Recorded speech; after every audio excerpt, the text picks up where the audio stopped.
afternoon and thanks for joining us. I'm Judy Simpson. Tourism in Vermont contributes nearly $2 billion a year to the state's economy. And now a new study is shedding some new light on our tourism industry. The multi-year study, called the Vermont Visitor Survey, questioned thousands of travelers in an effort to better understand who visits Vermont, why they vacation here, and whether they'll come back. The survey's two principal researchers are from the Vermont Tourism Research Center at the University of Vermont, Lisa Chase and Bill Valere. Thanks so much for coming in. Lisa, let's start out by telling us a little bit about how this important study began. Well, the Vermont Tourism Research Center at UVM has a long-standing relationship with the Vermont Department of Tourism and Marketing. And for several years, we've talked about how best to get a handle on visitors, because they're scattered all over the state, they're coming and going at different times. What really is needed is a coordinated effort throughout the state.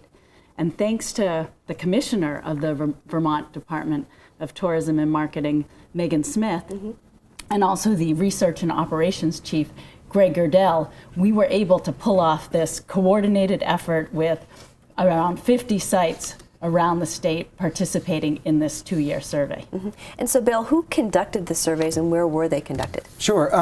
Well, we at UVM, the University of Vermont, particularly Bob Manning, who's a person I work with quite closely, and then Lisa in Extension kind of came up with the idea for the survey, the methods, and then we got some input from the Vermont Department of Tourism and Marketing, from state parks, as well as from some of the Attractions Association, to help us kind of craft the item, the questionnaire. But the staff at the various survey sites actually carried out the research. They were the ones handing out questionnaires and interacting with visitors to the state. I went to each site to train them, to give them some idea about the best way to interact with the visitor, the way to ask about doing the questionnaire. And in the summer of 2012, we had about 25 state parks participate.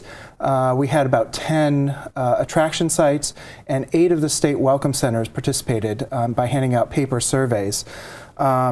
We added 5 more attractions over time. And then in the summer of 2013, we actually added an electronic version of the survey that was available through the Wi-Fi system in all of the welcome centers. And then the survey ended in February of 2014. And were people pretty receptive to filling out surveys? Did you get a good response? We did. We worked with the staff in each of the sites to help them figure out where was the best place to do it. For example, at Billings, they learned, don't try to catch people when they're rushing into the visitor center to register.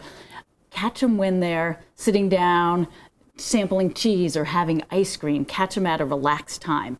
So we worked with the staff in each place to find a time and a location that would work for them. And also, we only asked the staff to do 3 or 4 surveys a day, because we knew it was going to spread out over time.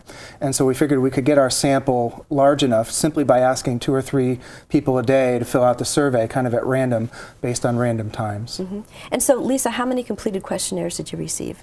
We received over 8,000 completed questionnaires. Wow. 8,555, as you can see on the pie chart there. And almost half of those were from attractions around the state. And we appreciated the Vermont Attractions Association participation there. And then we had about a quarter of those from state parks and the rest from welcome centers. And so, Bill, overall, what did you learn about the visitors, the folks that filled out these questionnaires? Well, not surprisingly, they're from, for the most part, we get a lot of visitors from Massachusetts and Connecticut and New York. But we also get visitors from all 50 states. We get visitors from Canada. We even get visitors from Europe and all over the world. A small percentage of the attraction visitors are from Vermont. Slightly more of the welcome center visitors actually live in Vermont. And then about 1/3 of the state park visitors actually live in Vermont, which may not surprise anyone. They tend to come in groups of 2 or 3 adults, most without children. That's a little different for state parks, more children with state park visitors. And nearly 2/3 had visited Vermont previously, of the visitors from out of state. They tend to be an average age of about 52 years old. And as you can see on the graph, it differs between welcome centers and attractions and the state parks. If you look at the bars on the left, the state park bars, you'll see that the yellow bar, which represents people under age 50, are the majority in state parks, whereas for welcome centers and attractions, people over the age of 50. So state park visitors tend to be a little bit younger, have families, maybe a little more. They also tend to have a relatively high income, although that differs for state park visitors, and welcome center visitors tend to have a slightly lower income than visitors to attraction sites. And so that would sort of suggest a more kind of sophisticated visitor, maybe. I like to think that our visitors tend to be fairly sophisticated. I agree. And so were you able to learn what influences someone's decision to visit or vacation in Vermont? We were. We asked 2 questions on the survey, getting at that information. One was, what influenced your decision to come to Vermont in the first place? And the other was, what information sources did you use for planning your vacation? And this chart here actually shows the answers to both, where the yellow bars are what influenced your decision to come, and the green bars are what sources of information did you use for planning. And as you can see here, friends and family are extremely important in helping visitors decide to come to Vermont. Print media has a pretty big influence on both coming to Vermont and also as an information source for planning. And websites are especially important when it comes to planning vacations. Did that surprise you, the print media aspect of this?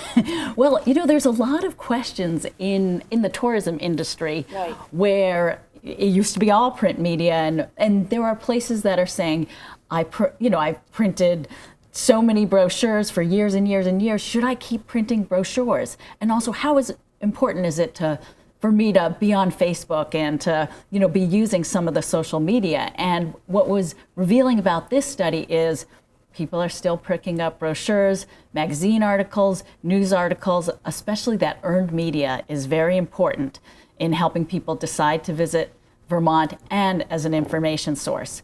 And social media is important, but I think it wasn't checked off as often as people expected that it might be. Interesting. So, Bill, what did the survey reveal about activities that people participate in when they come to here? Well, there's a wide variety of activities that people do. Sightseeing is important for all visitors. Just about, I think it was around 85% of visitors said, I like to go sightseeing in Vermont, which is not surprising. But for state park visitors, they tended to do more outdoorsy type things like hiking and canoeing, wildlife viewing, those sorts of things. Other visitors tended to do more culturally based things like shopping and food and drink experiences and farmers markets and going to farm visits, those sorts of things. And attraction visitors, more than any others, tended to indicate that they liked going to historic sites and museums. All visitors rated natural attractions like mountains and wildlife as the most important type of attraction in Vermont. And that's corroborated by the types of activities that people tend to do, that is sightseeing and hiking and that sort of thing. And maintaining sort of the rural character of the landscape. Absolutely. I think the rural landscape, the working landscape is really important to visitors. It's what makes Vermont, Vermont. Let's get down to some money issues now. What types of purchases do visitors make when they're in Vermont? Shopping is popular. That's definitely one of the popular activities. And shopping for Vermont-made products is especially important. Yes, gifts and souvenirs are important, but it's those Vermont-made gifts and souvenirs that are most important. So almost 60% of all visitors said one of their what they spend money on is Vermont products. And of the attractions visitors, over 3/4 said they were buying Vermont-made products. Dining is important as well. Groceries are important for state parks visitors in particular. But one of the big takeaways from this research is whatever you do in the tourism industry, whether it's lodging or something that may not really have a retail outlet, if you can have some Vermont products there, that may help with your revenue. People are very interested in that. Yes. And so, Bill, do most visitors come for the day? Do they stay overnight? What did you find out about that? Overall, about 3/4 of the visitors actually stay overnight, at least the ones we talked with. It's a little different, again, across the types of visitor that we're talking about. You see in the graph that Welcome Center visitors are just a little more than half of them stay overnight. But for state parks and attractions visitors, again, you've got 80 and 90% staying overnight. About 2/3 plan their accommodations at least 2 weeks in advance, and some as much as 6 to 9 weeks in advance, which is a little surprising. I think a lot of inn owners think people call, I want to stay next week, but quite a few visitors actually plan ahead a little bit. Over half of the overnight visitors stayed in commercial types of lodging, things like hotels, motels, inns, bed and breakfast, those types of things. About 2/3 plan. 14% stayed with friends and family, and about 30% stayed in parks and campgrounds. Now that may be a little bit oversampled since we specifically sampled in state parks, but I think the good news is folks come in, they stay at commercial lodging facilities, and and it's a really important thing for the state. Going back to that graphic that we just saw, I couldn't help but notice that when it came to second homes, there are very few that took part in the survey that said they had had second homes in Vermont. That might be because of the types of places we survey. Maybe folks that kind of live here during the summer months or have a second home may not go to those places. Also, the thing we found with second homeowners is they stay a lot longer. So they're here for months at a time as opposed to a week or two or a weekend. So I think it might have to do something with where we actually did the survey.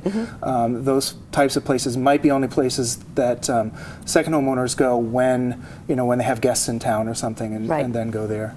So Lisa, is this the first trip to Vermont for most of these visitors? Are they return trippers? Most people are return trippers, especially in state parks. State parks is the light green bar there, and then Welcome Centers is the dark green bar, and Attractions is the yellow bar. And as you can see, over 80% of state parks visitors have come to Vermont before, and they're often repeat visitors. Welcome Centers, it's still a pretty high proportion.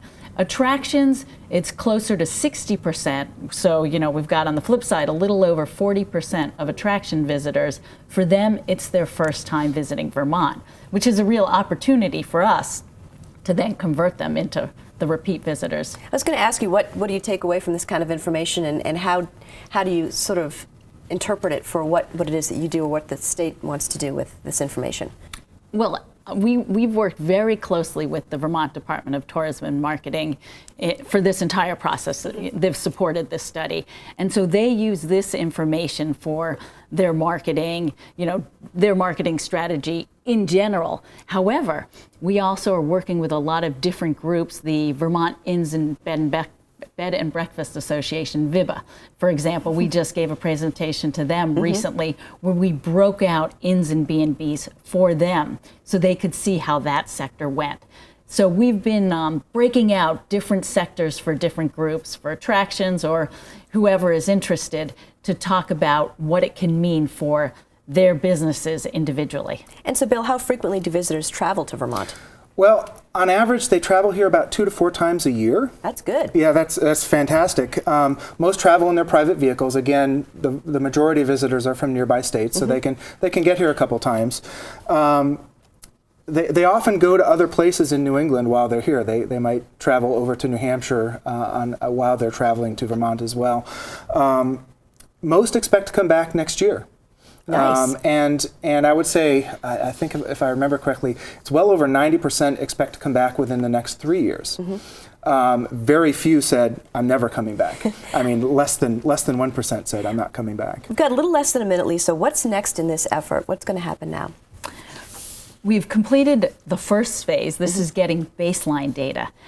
Ideally, every few years we'll be able to repeat this study. So then we'll really be able to look at some of those trends long term. For example, what's going to happen with print media, social media, websites over time? How will that change in importance? we'll be able to track that. And I know there's a website if people are interested in getting more information. Yes, that's right. If they visit the Vermont Tourism Research Center website at www.uvm.edu/tourism research, you'll find information on this study as well as lots of other studies and information about tourism in Vermont. Well, I want to thank you both for joining me today. It's really fascinating information.